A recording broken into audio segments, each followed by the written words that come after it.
কিছু মিলিয়ে একটা এক্সপার্ট টিম, একটা এক্সপার্ট বডি গঠন করা দরকার, যারা সুন্দর দিক নির্দেশনা দিয়ে বা সুন্দর সুন্দর আইডিয়া তৈরি করে আমাদের চলচ্চিত্রটাকে আগে বাড়িয়ে নিতে পারবে। আর আমাদের চলচ্চিত্র স্বার্থ সংরক্ষণ কমিটিটা গঠন হওয়ার পেছনে সেটাও একটা অন্যতম কারণ।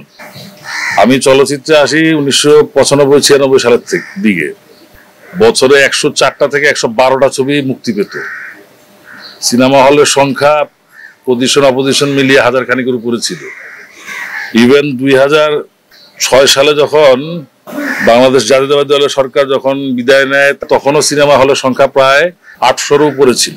কিন্তু অত্যন্ত দুঃখের সাথে আমরা বিগত দিনগুলোতে পরিলক্ষিত করলাম যে যাদেরকে এই ইন্ডাস্ট্রি চলচ্চিত্র বান্ধব সরকার, চলচ্চিত্র প্রিয় সরকার, চলচ্চিত্রের উন্নয়নের সরকার বলে উপাধি দিয়েছিল, সেই সরকারের আমলে বর্তমানে সিনেমা হলের সংখ্যা দাঁড়িয়েছিল রেগুলার চলা সিনেমা হল 30 থেকে 35টা, ওকেশনালি মানে ফেস্টিভ্যালে বা যেমন ঈদ বা আপনার পয়লা বৈশাখ বা এরকম ফেস্টিভ্যাল গুলোতে শতেকখানি বা 100 কিছু অধিক খোকন ভাই বললেন সিনেমা হল চালু থাকতো।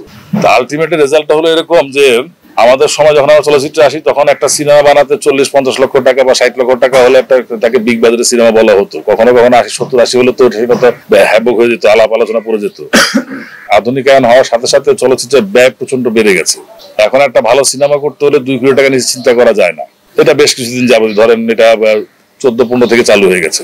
এই টাকাটা উঠানোর জন্য 50টা হল বা 35টা হল সাফিসিয়েন্ট না। কারণ ধরেন একটা সময় যখন 800 বা 1000 হল ছিল, তখন কিন্তু এমনও সিনেমা হল ছিল যে একটা ছবি 3 লাখ টাকাও নিত। 1 লাখ টাকা দামের হল ছিল প্রচুর, কিন্তু এখন 1 লাখ টাকা দামের হল 7টাও নাই মনে হয়। তাদের যে লগ্নিকৃত অর্থটা বানানোর সময় হুমকির মুখে পড়তো, কারণ আপনি যত ভালো কন্টেন্টই বানান সেটা বিক্রি করার জায়গা ছিল না। এটা আমাদের এই বিগত তথাকথিত সোকল্ড চলচ্চিত্র বান্ধব সরকারের চলচ্চিত্র উন্নয়নের কর্মকাণ্ডের কারণে আমরা এই পৌঁছে দাঁড়িয়েছি। তো যেহেতু এটা অনেক দিন ধরে এই ঘটনা ঘটতে ঘটতে আজকে আমরা এখানে এসেছি, তো সেটা ঠিক করতেও তো কিছুটা সময় লাগবে। আর সবচেয়ে বড় কথা হলো যে প্রডিউসাররা যারা লগ্নিকারক, অর্থলগ্নিকারক, তারা যে তাদের বিশ্বাসটা হারিয়ে ফেলেছেন চলচ্চিত্র থেকে, সে বিশ্বাসটা স্থাপন করতে হবে। সেই বিশ্বাসটা ফিরিয়ে আনতে হবে কেমন, যে আমাকে এমন কিছু চলচ্চিত্র নির্মাণ করতে হবে এবং চলচ্চিত্র প্রদর্শনের জায়গাগুলোকে এমন জায়গায় নিতে হবে, এমন আপডেট করতে হবে যাতে করে সেখানে মানুষজন যায় ছবি দেখার জন্য, চলচ্চিত্রের ব্যবসাটা ভালো হয়, সেগুলো আগে দেখতে হবে। তো সেগুলো এখন যে অবস্থা আমাদের চলচ্চিত্রে ব্যক্তিগত পর্যায় থেকে, পাবলিক সেক্টর থেকে সেটা করা সম্ভব হবে না। সরকারকে উদ্যোগ নিতে হবে। বিভিন্ন ইন্টারভিউতে বলেছি যে এখন সরকারি ভাবে উদ্যোগ না নিলে এই সেক্টরের উন্নতি ঘটানো কঠিন। এই কারণে কঠিন কারণ 1-2জন প্রযোজক মিলে এই সেক্টরের উন্নতি ঘটানো যাবে না। সরকারকে যেটা করতে হবে সেটা হচ্ছে অন্তত পক্ষে আমাদের 64টা জেলায় 128টা সিনেমা হল, মানে 2টা করে সিনেমা হলও যদি করা হয় তাহলে 128টা সিনেমা হল হবে। বাকি আমাদের হয়তো 50-60টা যেটা আছে সেগুলোকে একটু আধুনিক করতে হবে।